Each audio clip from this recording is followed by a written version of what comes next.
플러스 알파의 우상. 여호와는 나의 목자시니 내게 부족함이 없으리로다. 예수를 믿으면서 하나님 한 분만으로 정말 만족하는 사람은, 그래서 내게 부족함이 없다고 자신있게 고백하는 사람은 정말 우상 숭배가 없는 진실한 크리스천이다. 그러나 대부분 성도의 마음속에는 눈에 보이지 않는 우상이 들어있는데, 사람이 정말 한 여인, 한 남자만 진실로 사랑한다면 지구상에 30억이나 되는 다른 남자 여자가 많이 있어도 별로 필요 없다. 오직 그녀만 있으면 되니까. 한 사람만 있어도 정말 부족함이 없는 것이다. 마찬가지로 우리가 정말 주님을 사랑하면 주님 한 분으로 만족한다. 다른 어떤 것도 필요 없게 된다. 부족함이 없으리로다 고 고백한다. 플러스 알파는 우상이다. 그런데 우리는 당최 하나님 한 분만으로 만족 못하고 산다. 돈도 좀 넉넉하게 있어야 되고, 애들 공부도 좀 잘해줘야 되겠고, 하나님에다 플러스 알파가 붙어야 만족하는 삶을 살겠다고 한다. 그 플러스 알파, 그것이 바로 나의 우상이다. 내 신앙이 깊이 못 들어가는 이유는 바로 플러스 알파 우상 때문이다. 물론 우리는 돌부처나 선앙당에 절하며 섬기는 것은 아니지만 보이지 않는 플러스 알파 우상이 내 마음속에 떡 버티고 있다. 예를 들면 자식에게 무슨 일이 생기면 주일날 교회 안 나온다. 자식의 우상. 돈 버느라고 바빠서 오늘 아침 교회 못 갔다는 사람, 돈이 우상. 신랑이 야외에 나가는데 따라가는 여자 집사님, 쾌락이 우상. 다른 일 다 하는데 기도할 시간이 없다. TV도 보고 다 하는데 성경 못 본다. 플러스 알파도 없으면 억울하지 않는가? 신앙생활에 플러스 알파도 없으면 당최 무슨 재미로 예수 믿는가? 그렇지 않다. 여호와는 나의 목자시니 내게 부족함이 없으리로다의 삶을 살면 그가 나를 푸른 초장에 니시며 실만한 물가로 인도하신다. 그 외에도 내 영혼을 소생시키시며 자기 이름을 위하여 의의 길로 인도하시고 그런 영원한 즐거움이 있다.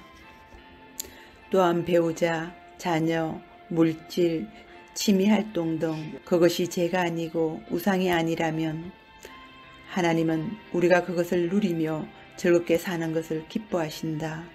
다만 그것이 도에 지나쳐 죄가 되고 우상이 되니까 금하시는 것이다. 하나님이 나의 우상이 되어야 하나님께는 바로 우리가 우상이다. 애지중지한다는 뜻. 죽기까지 나를 사랑하셨으니 그분에게는 내가 우상이란 말이 맞다. 적당히 말로만 사랑하셨다면 십자가에서 돌아가실 필요까지는 없었다. 그런데 나를 너무 사랑한 나머지 나를 위해 죽어버리셨다. 그렇다면 나에게 당연히 하나님이 나의 우상이 되어야 하는데 현실은 그렇지 않다. 우리에게는 다른 우상이 너무 많다. 그래서 우리는 끊임없이 하나님의 사랑을 배신하고 있는 것이다. 그 사랑을 뿌리치고 배신하고 다른 우상을 마음에 연모하고 있으니 변치 않는 하나님의 사랑. 사랑 같으면 그런 처지에 이르면 일방적 사랑을 주는데도 배신하면 그만 실망하고 돌아선다. 그만 사랑한다.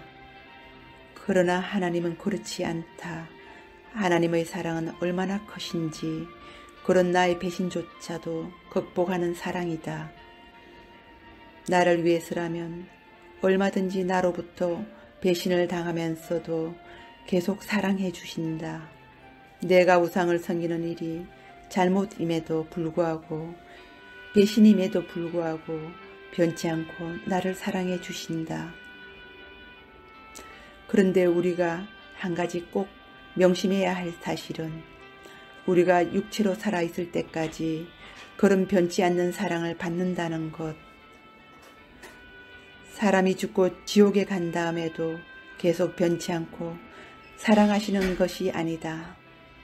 하나님이 우상같이 우리를 애지중지해 주시는 사랑은 우리가 배신해도 변치 않고 우리를 사랑해 주시는 그 사랑은 우리가 살아있는 동안에만 받는 것이다.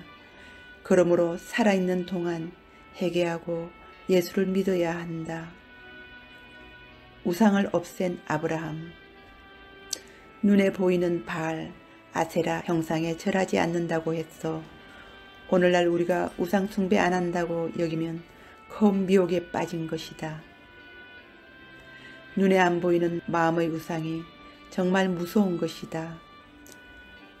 마음의 우상이 정리되면 마음의 천국이 이루어진다. 하나님이 인간을 사랑하셔서 독생자를 주셨듯이 아브라함은 하나님을 사랑해서 독자를 바쳤다.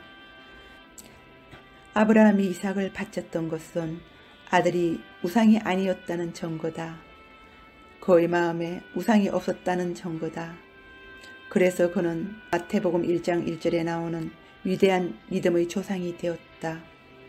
아브라함이 이삭을 바쳐놓고 괴로워서 계속 술로 세월을 보냈는가? 바치고 나서 가정 형편이 더 나빠졌는가? 우울증에 걸렸는가?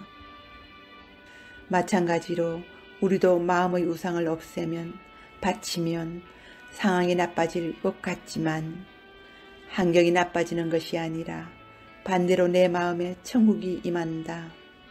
하나님이 임재해서 다스려지는 천국, 그리고 믿음의 조상이 되는 풍성한 삶을 누린다. 우상을 섬기면 좋을 것 같지만 마귀는 육신의 정욕, 안목의 정욕, 이생의 자랑으로 에덴 동산에서부터 예수님을 거쳐 지금까지 우리를 유혹하고 있다.